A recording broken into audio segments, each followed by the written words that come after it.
जय हिंद साथियों, मैं शिवम श्रीवास्तव एक बार फिर से आप लोगों का स्वागत करता हूं। आशा करता हूं आप लोग अच्छे होंगे और बहुत बेहतरीन तरीके से आगामी परीक्षाओं की तैयारी कर रहे होंगे। आगामी परीक्षाओं से मेरा मतलब आरआरबी एलपी 2025 है, जो कि जिसका फॉर्म आप लोग आज से भर सकते हैं। लेकिन मैं आप लोगों से यही कहूँगा, अभी वेट करिए, अभी थोड़ा सा स्टडी करिए, जोन के बारे में अच्छे से जान लीजिए, उसके बाद ही अप्लाई करिए। और एक चीज़ और, जिनका भी सीबीटी 2 तो एलपी का हुआ नहीं, वो लोग ज़रूर अप्लाई कर देंगे। अगर उस वैकेंसीज में इनके हाथ कुछ नहीं लगता है बाई चांस, तो इस वैकेंसीज में उनके पास पाने के बहुत कुछ चांसेस होंगे। और आप लोगों के पास इतना रिवीजन करने का भी समय हो जाएगा कि क्योंकि आप लोग पिछले 2 साल से तैयारी तो कर ही रहे होंगे। बहुत से लोग ऐसे होंगे जो 6-7 सालों से कर रहे होंगे, बहुत से लोग ऐसे होंगे जिनके पास अभी अभी फर्स्ट अनुभव प्राप्त होगा। तो सभी अनुभवों को देखते हुए वीडियो बहुत इंपॉर्टेंट तरीके से आप लोगों के जोन चुनने में काम करेगी। उसके साथ ही साथ आप लोगों को बहुत सी चीज़ें बताकर जाऊंगा। सेफ स्कोर क्या रहने वाला है, कंपटीशन क्या रहने वाला है, सबसे लोअर जोन कौन से, कब से हाईएस्ट जोन कौन कौन से होने वाले हैं, सब कुछ बता दूंगा। वीडियो ध्यान से लास्ट तक देखना, आपका काम है बस, ठीक है। बाकी समझाना हमारा। आरआरबी एएलपी, आरआरबी का कोई भी एग्जाम हो, टीसीएस को कंडक्ट शायद नहीं कराती है, आरआरबी खुद अपना बोर्ड चुनती है। उसके बाद इस बार जो आप लोगों के जोन है, टोटल 20 जोन है। कितने जोन है आपके? टोटल 20 जोनों में आप लोगों को फॉर्म अप्लाई करेंगे। 20 जोन में से किसी एक जोन में से कोई एक वैकेंसी आपका वेट कर रही है। बस हमेशा जोन सही चुने। कभी कभी हमारे उतने ही नंबर पे सिलेक्शन नहीं होता, किसी और जोन में उतने नंबर पे सिलेक्शन अदर कैंडिडेट्स का हो जाता है। तो जोन हमेशा सही चुनिए। जोन चुनने का केवल एक मौका दे रही है, एक मौका ही आपके पास है। आप कभी भी अगर आप सोचे कि मैं जोन चेंज कर लूंगा बाद में करेक्शन करके, तो ऐसा नहीं है। करेक्शन में जोन चेंज नहीं होता है, आप जानते हैं, ठीक है। 90% स्टूडेंट्स ने जो अपना डाटा प्रोवाइड कराया मुझे, उन 5 से 6 जोनों में ही मुझे घूमते हुए नजर आए हैं। ज्यादा जोनों के चक्कर में वो पड़े नहीं है। तो कुछ जोन ऐसे हैं जिनमें कंपटीशन बहुत लेस रहने वाला, वो सब चीज मैं बताऊंगा। ध्यान से देखते रहिए। देखिए, मैं अगर बात करूं आप लोगों से, तो फॉर्म आपसे आप लोग भर सकते हैं। और आप लोगों के पास वैकेंसीज के बारे में बात करूं, तो सिकंदराबाद में 1500 वैकेंसीज हैं, रांची में 1213 वैकेंसीज हैं, भुवनेश्वर में 928 वैकेंसीज हैं, अजमेर में 820 वैकेंसीज हैं, मुंबई में 740, कोलकाता में 720, भोपाल में 664, प्रयागराज में 588, बिलासपुर में 568, अहमदाबाद में 497, मालदा में 434, चंडीगढ़ में 433, चेन्नई में 362, तिरुवनंतपुरम में 148, गोरखपुर में 100। उसके बाद आपका आता है सिलीगुड़ी 95, मुजफ्फरपुर 89, पटना 33, गुवाहाटी 30 और जम्मू कश्मीर 8। ठीक है, जोन तो समझ में आ गए होंगे। अब यहां से लेकर, मतलब कि सिकंदराबाद से लेकर के मैं चला हूं बिलासपुर तक, ठीक है। इतना सफर मैंने किया, मैंने पाया कि ये सारे जोन आपके इस बार रेड जोन में रहने वाले हैं। इसलिए नहीं कि इनकी वैकेंसीज ज्यादा है, इसलिए ताकि इनको बहुत ज्यादा कैंडिडेट ने चुना है। सिकंदराबाद को 17% कैंडिडेट्स ने मेरे डाटा में चुना है, और मेरा डाटा लगभग 20,000 स्टूडेंट्स का है। ठीक है, डाटा छोटा है मैं मानता हूं, पर 20,000 स्टूडेंट के हिसाब से आप 2 लाख का अंदाजा लगा सकते हैं कि कहाँ जा रही है। ठीक है, 17% स्टूडेंट ने सिकंदराबाद को चुना है, 11% स्टूडेंट ने रांची को चुना है। ठीक है, भुवनेश्वर, अजमेर, मुंबई, कोलकाता, भोपाल, प्रयागराज, ये सब टोटल मिला के लगभग 60% कैंडिडेट्स निकल जा रहे हैं। केवल और केवल 40% स्टूडेंट ऐसे बच रहे हैं जो मीडियम जोन और लोवेस्ट जोन को चुनने वाले हैं। ठीक है, अब बात करते हैं मीडियम जोन में, येलो जोन भी कह सकते हैं।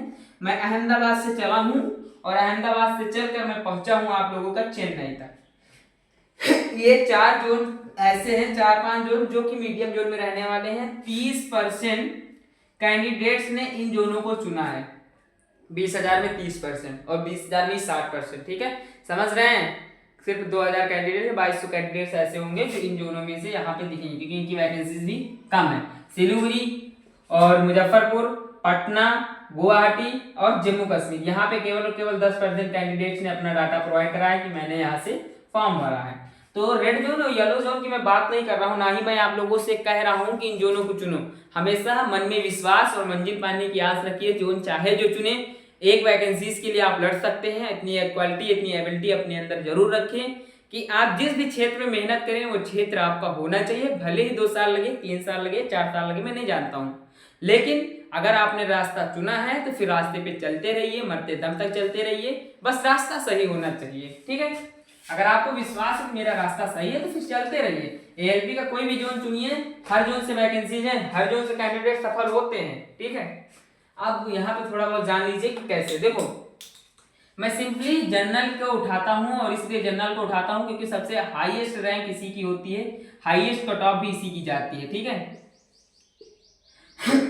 आप सिंपली ये धारणा बना लीजिए मन में, मुझे 60+ स्कोर करना ही करना है हर हाल में। इतना लेकर चलिए, चाहे जिस जोन से होंगे, मैं विश्वास दिलाता हूँ आपका सिलेक्शन हो जाएगा। जब आप 60+ स्कोर सोचेंगे, 70 या 72 के आसपास आराम से गेन कर सकेंगे। PYQs लगाते रहिए। अगर आपका सिलेक्शन CBT फर्स्ट पास हो चुका है तो CBT सेकंड की तैयारी करिए। उस CBT सेकंड से आपको CBT फर्स्ट में काफी ज्यादा अनुभव प्राप्त होगा, ठीक है। PYQs लगाते रहिए, पिछले ईयर के क्वेश्चंस लगाते रहिए, मॉक टेस्ट दीजिए रहिए। मॉक टेस्ट के साथ साथ सेल्फ स्टडी कंपलसरी है। अगर आप जब तक सेल्फ स्टडी नहीं करेंगे, सिलेक्शन से दूर रहेंगे, हमेशा मानते रहिए। अभी मैं LP की योग्य नहीं हुआ हूँ, मेरा 6 महीने का डिप्लोमा बचा हुआ है, वो कंप्लीट अगर हो जाता तो मैं इस बार LP के मैदान में जरूर कूदता। मेरा सपना है LP के मैदान में कूदना, मैं अवश्य कूदूंगा, ऐसा नहीं है, इसीलिए डिप्लोमा कर रहा हूँ। अब 5 जोन को ज्यादातर चुने, मैंने कहा था आप लोगों से, वो जोन कौन कौन से। नंबर 1 पे आपका सिकंदराबाद, 2 पे रांची, 3 पे भुवनेश्वर, 4 पे अजमेर, 5 पे मुंबई, 6 पे कोलकाता, 7 पे भोपाल, 8 पे प्रयागराज, 9 पे बिलासपुर और 10 पे अहमदाबाद, ठीक है। इन 10 जोन को सबसे ज्यादा चुने हैं कैंडिडेट्स ने। और 5 जोन इसलिए बताया हूं क्योंकि ऊपर से सबसे ज्यादा हाईएस्ट वैकेंसीज भी इन्हीं में है, ठीक है। और एक चीज, फॉर्म आज से स्टार्ट हो रहे हैं, ठीक है। फॉर्म आज से अगर स्टार्ट है तो मैं आप लोगों से यही कहूंगा कि अभी फॉर्म ना भरिए, अभी कम से कम 10 दिन वेट करिए। क्यों वेट करिए मैं बताऊंगा, अभी मैं आप लोगों को 10 दिन वेट करिए, क्योंकि कुछ चैनल हैं जो अपना अपना डाटा शेयर जरूर करेंगे 7-8 दिन के बाद। 7 से 8 दिन के बाद आप लोगों के पास एक फॉर्म, गूगल फॉर्म की बदौलत, अब तो गूगल फॉर्म की बदौलत काफी डाटा शेयर किया जाने लगा है, गूगल फॉर्म की बदौलत आप लोगों के पास डाटा आएगा। आप फॉर्म भर के रखिए, ऐसा नहीं लॉक ना करिए, क्योंकि अगर एक बार आपने लॉक कर दिया तो फिर आप जोन चेंज नहीं कर सकते हैं, ये याद रखना, ठीक है। जोन चेंज नहीं होगा क्योंकि RRB को भी पता है ये बंदा खेल करेगा या फिर बंदा कहीं ना कहीं से जानकारी निकालेगा, इसलिए अभी लॉक ना करिए। जब तक आप लॉक नहीं करेंगे, जब तक आप पेमेंट नहीं करेंगे, तब तक जोन लॉक नहीं होगा, तब तक आप जोन चेंज कर सकते हैं, ऐसा है। लेकिन जिस दिन आपने लॉक कर दिया, मैं यही कहूंगा कि अभी से 10 दिन के बाद ही आप फॉर्म पे कोई एक्शन ले। अभी 10 दिन तक फॉर्म को ऐसे ही पड़ा रहने दीजिए, भरते रहिए, भरकर छोड़ दीजिए। ज्यादा यानी कि कभी मान लो इमरजेंसी में भूल भाग जाते हैं तो ज्यादा दिक्कत ना हो फॉर्म भरने में। सब कुछ भर दीजिए, फोटो लगा दीजिए, DP लगा दीजिए, सब कुछ कर दीजिए। वैसे अगर पहले से आप लोगों ने फॉर्म भर रखा होगा तो ज्यादा कुछ करने की जरूरत ही नहीं होती, उसमें सब कुछ पहले से कैच कर लेता है। मैंने NTPC का फॉर्म भरा था और जब ग्रुप D का मैंने फॉर्म भरा तो मुझे कुछ नहीं करना पड़ा, केवल पेमेंट देना पड़ा, ठीक है। और 2 चीज और चीजें थी जो ऐड करनी पड़ी, बाकी सब सेम था। बेसिक सेल्फ स्कोर में मैं ये कहूंगा 60 to 70 का टारगेट बना के चलिए। इतना टारगेट अगर आप बना लेंगे तो आप सिलेक्शन से दूर नहीं होंगे। पद आप लोगों के पास अच्छे खासे तो इस बार नहीं कह सकता हूं मैं, लेकिन फिर भी एक सम्मानजनक पद है कि आप लड़ सकते हैं उन पदों के लिए, आप उन पदों में भर्ती हो सकते हैं, उन पदों को देख सकते हैं, उनके लिए फाइट कर सकते हैं। तो आशा करता हूँ, उम्मीद करता हूँ और यह विश्वास करता हूँ कि आप लोगों को वीडियो पसंद आई होगी। ऐसी ही वीडियोस लगातार चैनल पे अपलोड होती रहेंगी। मिलता हूँ नेक्स्ट वीडियो में, तब तक के लिए धन्यवाद।